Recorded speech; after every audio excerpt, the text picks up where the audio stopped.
Hello everybody, my name is Dratnos, and in today's video we're going to take a look at some 10.2 news that have come out in the past 36 or so hours. I did a flurry of videos when information first came out about the patch that you can go check out with the playlist that the card's up in the top right right now, or link in the description there. You can go see all of those videos. But in this video we have 4 medium-sized Wowhead posts and some analysis of those. So first off, we have a Nerf to crafted gear coming in Dragonflight Season 3. Now, basically the number is, there's 2 big pieces of information and kind of 3 here that are in this post. The first thing to point out is that the item level increase on PTR right now is 39 item levels. Normally this is only 26 item levels. This means players will be more undergeared coming into the new season than normal. So Mythic Aberrus will be equivalent to LFR of Amir Drasil instead of equivalent to normal, which is how it usually is mid-expansion. It'll give the raid a little bit more of a start of expansion, kind of big gear up period at the start feel, which I think is warranted, especially with how quickly the gear comes with the new upgrade system. The fact the upgrade system wasn't nerfed by very much, that should mean that we still feel nice big power spikes in getting new items for a while. And yeah, that is going to mean that the content on the first week might have that sort of start of expansion. At the start of the expansion, sometimes even heroic boss fights feel really hard because you're just like way underleveled, undergeared compared to the content. And this is something that, yeah, we may see a little bit more in this patch than usual. Now, the second nerf is the crafted gear nerf, which these are the item levels of Season 3 crafted gear. Whelplings will get you to 444, which is slightly worse than a current Aspect crest. Base crafted with a spark will be up to 460, which is pretty much and then worms 473, aspects 483.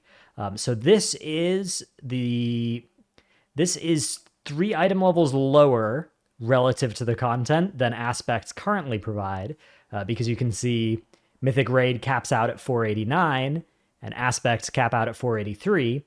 Currently, it's 447 versus 450, so that's a 3 item level difference, and in next patch, it'll be a 6 item level difference.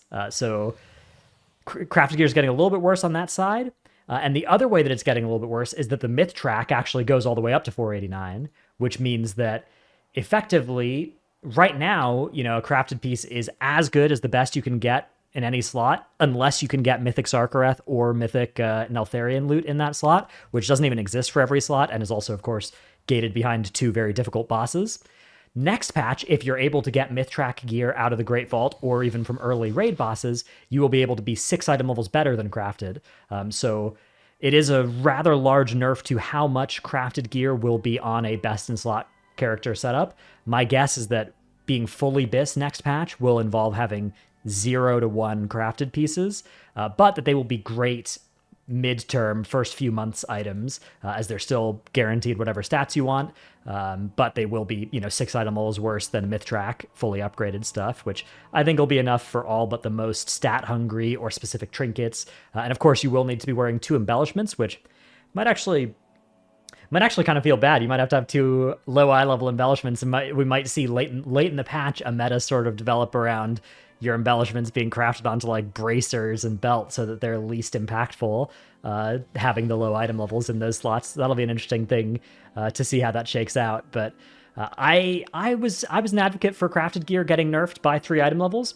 This is effectively a 6 item level nerf because it is relative to where the myth track can go, and I think that is also probably good, but maybe a little much. So maybe bringing it back by 3 would be worth trying if this feels a little bit too weak and if players are feeling bad about having to craft and wear 2 embellished pieces at lower eye level than the rest of their stuff. But overall, I think this is still a good change, because the way that this patch worked out, 10.1, where you just basically had crafted being your best in slot in every slot, or in many slots, half your slots at least, was, I think, a little bad. I think that removed a lot of the gearing part of the game.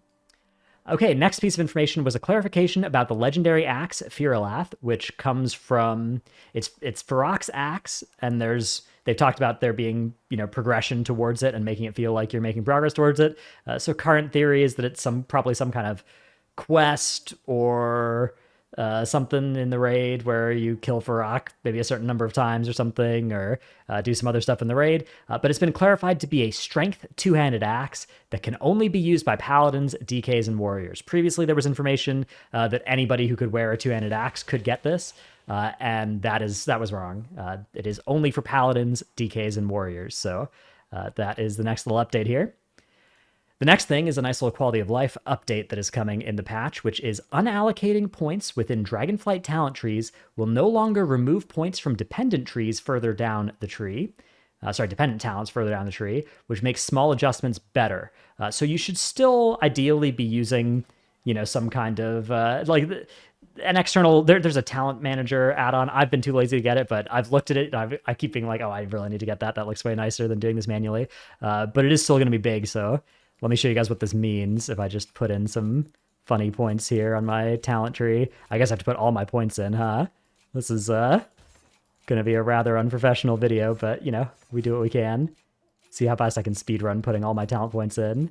Like whack-a-mole. Don't want to go for those choice nodes. That's going to slow me down. That's like 2 clicks. Oh, I got owned there. All right, 0, 0. Bam. Okay, so we've got talents in now. Now, in the bad old days, right, you would drop this and like, oh no, I've lost access to the bottom part of the tree, right? But now you can do this and they're back, right? So we're good. You don't have to then re-click all of these, which previously the meta for doing this would be unclick, click, unclick, click. But now you can just go unclick, click, which, oh wow, that is huge. Very welcome change coming in there. So delighted to see that happening. Finally, there is an update to the thresholds for getting gear from the Great Vault, which is moving from 357 raid bosses to 247, which is very nice for getting those earlier boxes in the raid. 3 did feel a little high for early in the raid, for getting access to that box. If you were just starting progression. It's worth noting that they've not just improved Great Vault for raiders as well. I believe Heroic and M0 dungeons are also now going to be contributing to your Great Vault in the dungeon rows too. So really big improvements coming to the Great Vault there. Those numbers of dungeons and honor counts are appearing unchanged. But yeah, Heroic, Time Walking, and M0 dungeons will also populate the Great Vault. Time Walking is huge as well, so you can boost up a character, blast some time walking dungeons, and even if you don't take the time walking loot, right, you can still be getting the bonus slots filled for taking the 6 tokens of merit, right, which is pretty sweet. So I do like the sound of that. I like the sound of that a lot. But 247 is going to be nice. It's going to be nice for people progressing through the raid, and it does also have a nice outcome for me because 357 was really annoying for trying to get multiple characters' gear from the same mythic lockout, because you could never get more than 3 vault slots out of a full raid, whereas you could get 4 back in Vault of the Incarnates by doing 6 on one character and 2 on the other, or 4 then 4. And now you'll be able to do 7 then 2, or 4 then 4 again, which, that's minor. They shouldn't be designing based on me or based on people doing that kind of stuff in Mythic, but it is a nice quality of life change for me specifically, on top of a nice quality of life change for just anybody that is not clearing 7 or more bosses in the raid.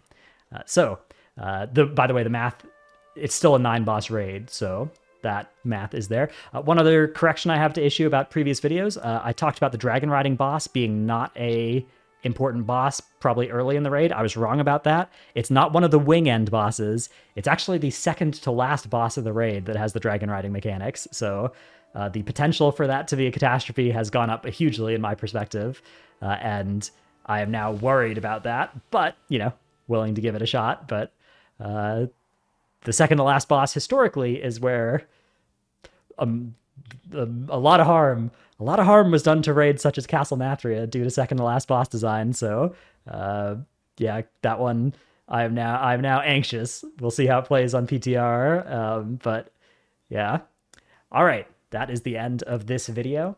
I'm going to have another one coming out tomorrow where we'll go through the dungeon journal and just kind of read the mechanics in the raid.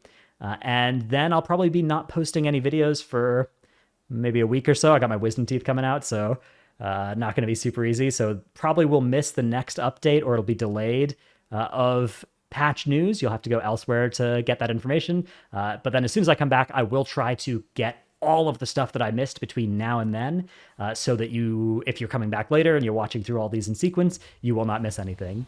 Thanks for watching, and I'll see you in the next one. Bye.